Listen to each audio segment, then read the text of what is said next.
Bonjour à tous et bienvenue dans Tour d'honneur. C'est le sujet du moment, le sujet qui préoccupe toute la filière équestre, la hausse de la TVA de 7 à 20%, une hausse prévue pour le 1er janvier 2014. Nous sommes cette semaine au haras de Jardy. Emmanuel Feltès, son directeur, mais aussi vice-président de la Fédération française d'équitation, sera mon invité dans quelques instants. On fera avec lui le point sur la situation. Mais avant, je vous propose de découvrir quelques images, puisque depuis plusieurs jours maintenant, de nombreuses manifestations sont organisées partout en France. Reportage à Paris la semaine dernière. Paris, 11 novembre 2013, des milliers de personnes et même des centaines de poneys défilent sur le pavé avec un seul mot d'ordre, dire non à l'augmentation de la TVA. La motivation est très forte et surtout on n'a pas eu beaucoup de temps pour s'organiser parce que ça fait à peine une semaine qu'on mobilise des troupes. Donc je pense que si on nous laisse un peu plus de temps, si l'action d'aujourd'hui ne porte pas, on va pouvoir mobiliser beaucoup plus de moniteurs, de cavaliers et de clubs. Dans le cortège, dirigeants de centres équestres et enseignants bien sûr, mais aussi parents et cavaliers. Les gens pensent que l'équitation c'est un sport de riches alors que les propriétaires sont peut-être riches et pas tous, mais les écuries sont très pauvres. Ce sport qui devait être très démocratisé risque de subir un gros problème parce que des tas de gens qui n'ont pas de gros moyens vont arrêter de monter à cheval. Des cortèges comme celui-là, il y en a déjà eu des dizaines partout en France. Après l'écotaxe, on parle maintenant d'équitaxe.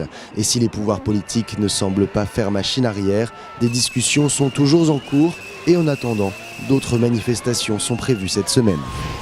Emmanuel Feltès, bonjour. Bonjour. Merci de nous recevoir ici, au haras de Jardy. On vient de voir un reportage sur la manifestation parisienne de la semaine dernière. Des manifestations, il y en a partout.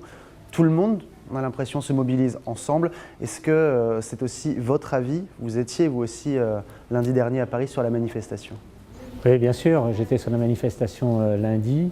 C'est vrai que depuis plusieurs semaines, on espérait qu'avec le gouvernement, on arriverait à trouver la meilleure solution.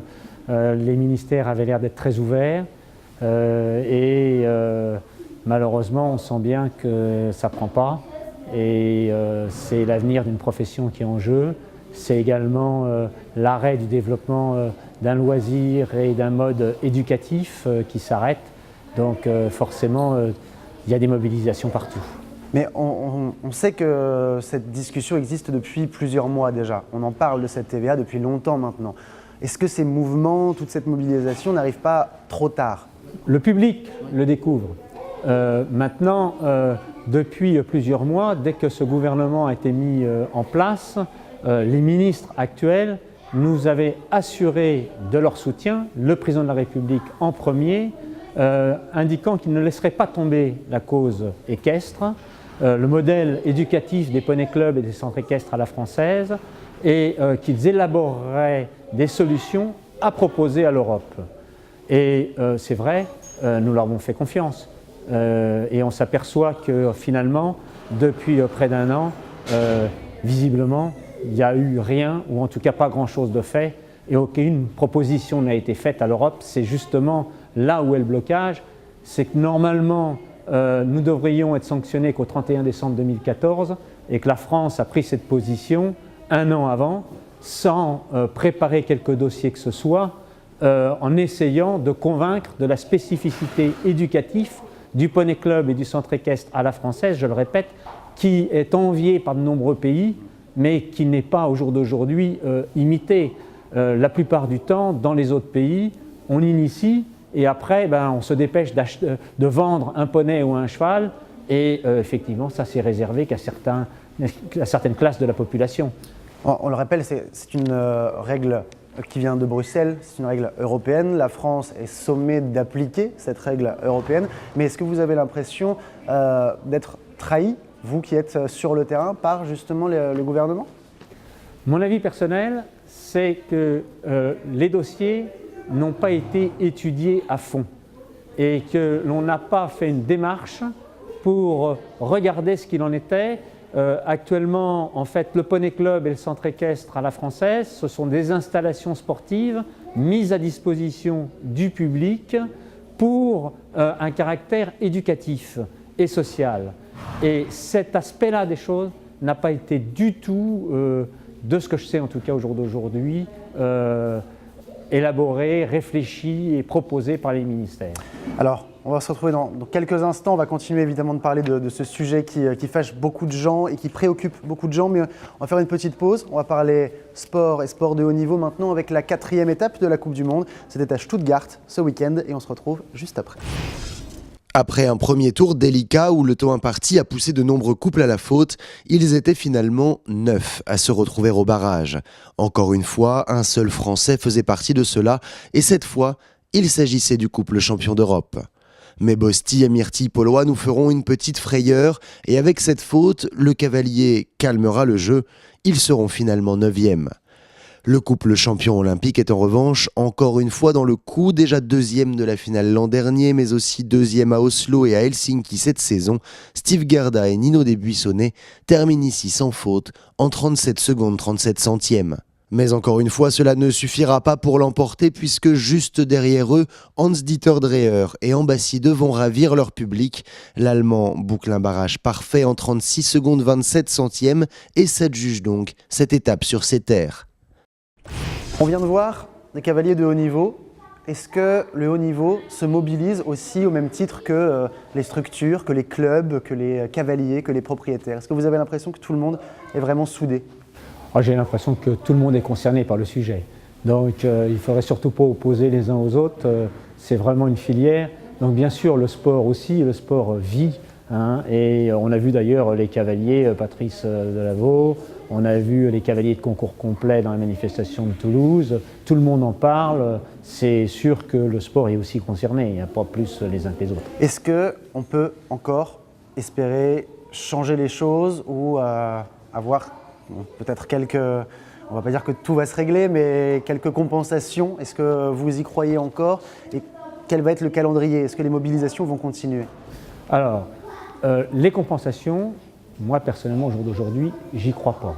Celles qui nous sont annoncées, nous dire souscrivez un contrat avant le 31 décembre de cette année et pour des prestations 2014 vous resterez au taux de TVA, j'imagine pas la papa et la maman inscrire là au mois de novembre un enfant pour un stage de cet été ou pour les vacances de Noël de l'année prochaine, 2014. Ça me paraît ubuesque, ça. De nous amener des aides financières contre de la fiscalité, c'est quand même un mauvais système économique.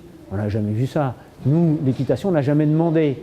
Par rapport à d'autres sports, on a toujours été habitué à s'organiser. L'usager paye sa quote-part, bien entendu, à la gestion de l'activité, mais également aux investissements. Là, on est complètement à contrario des autres sports qui sont pris en charge généralement par l'État ou par les collectivités. Quand un enfant va jouer au judo ou participe à la danse, eh bien entendu, la plupart des charges sont prises en charge, c'est la collectivité qui les prend. Donc on est complètement différent. Donc je ne crois pas beaucoup à la compensation et puis de toutes les façons, ça m'a l'air d'être un leurre, quoi. Voilà. Est-ce que la mobilisation continue quand même ou on baisse les bras? Alors, moi je suis toujours plein d'espoir.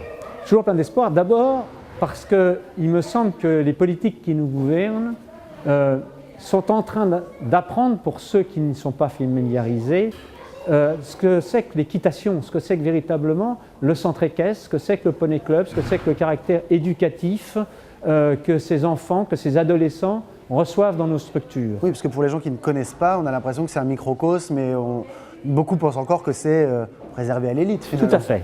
Donc là, on est plutôt dans une démarche d'explication vis-à-vis de tous les politiques au sens large. Et on voit jour après jour, j'allais dire actuellement heure après heure, un certain nombre de politiques qui s'intéressent à cette cause, qui la comprennent de plus en plus. Et nous, notre espoir, c'est qu'ils arrivent à convaincre les plus hauts responsables de l'État, et donc le président de la République en fait, il ne faut pas se cacher, pour lui demander et véritablement de porter cette parole à Bruxelles, de façon à ce que tout simplement on ouvre le dossier et qu'on ne commence pas à le plier avant de l'avoir étudié. Alors le combat, on l'a bien compris, continue. Merci beaucoup Emmanuel Feltès. Bon courage pour tout ça. Évidemment, on continuera de suivre ce dossier de très près. À très bientôt. Merci. Plus que le combat, c'est convaincre.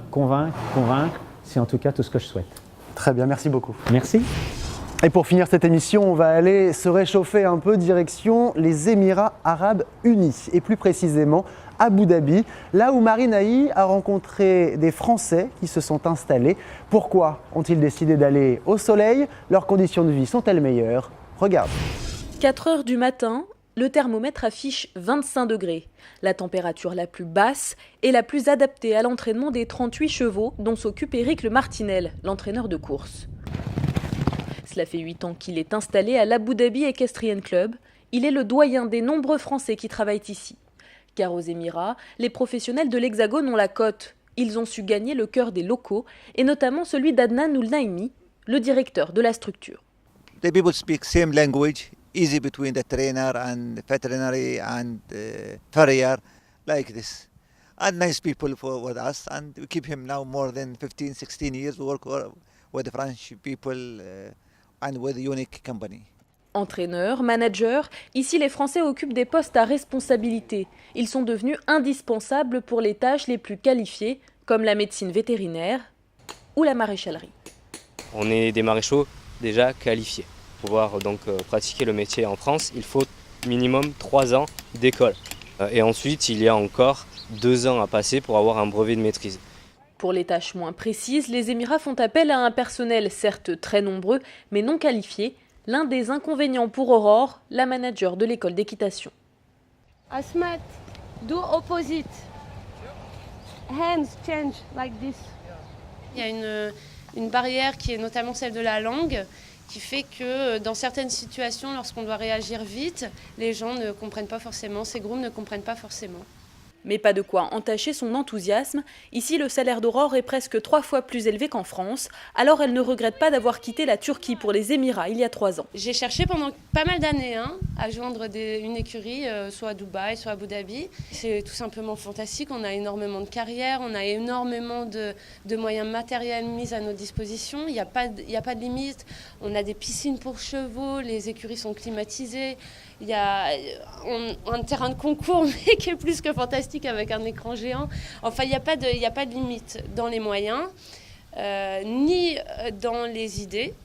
Donc ça, c'est ce qui rend vraiment le métier fantastique. Une fois que les cavaliers d'Aurore se sont perfectionnés, ils rejoignent l'écurie dont a la charge Grégory, le coach de l'équipe compétition.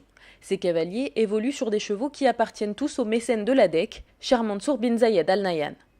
Si ce marchand de chevaux du Val d'Oise a décidé de s'installer ici en février, ce n'est pas seulement pour le salaire attractif, mais également parce que les Émirats représentent un vrai challenge sportif, coacher des cavaliers directement sur des épreuves de 2, 3, voire 5 étoiles. Moi, les gens de mon équipe, c'est les concours qu'ils font, donc je dois tout de suite aller les entraîner dans cet environnement-là.